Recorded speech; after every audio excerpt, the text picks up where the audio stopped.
African boy Mshona Mula Productions. Yamula Maiva norwara Diri kure ndinonzwa nani Kure Baba vanorwara Diri kure ndichanzwa nani Kure Diri kure ndinonzwa nani Kure Mwana anorwara Diri kure ndinonzwa nani Kure Mwana acharwara Diri kure ndinonzwa nani Kure Diri kure ndinonzwa nani Kure Mbuya vanorwara Diri kure ndinonzwa nani Kure Baba vanorwara Diri kure ndichanzwa nani Kure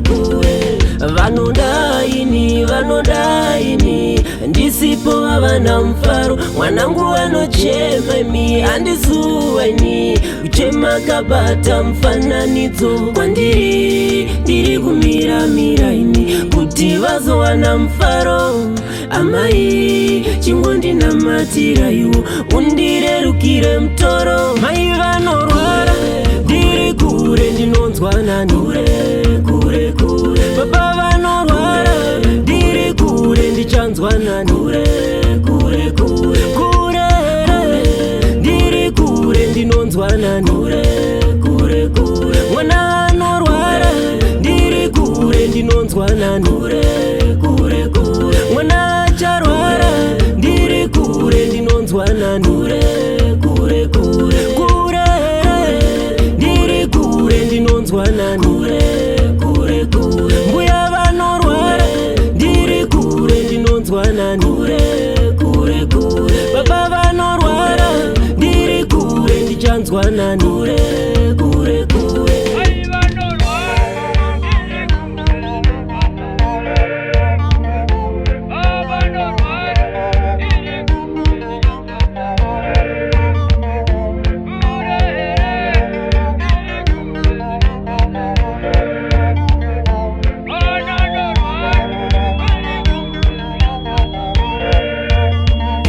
Mai vanorwara ndiri kure ndinonzwa nani Baba vanorwara ndiri kure ndichanzwa nani Kure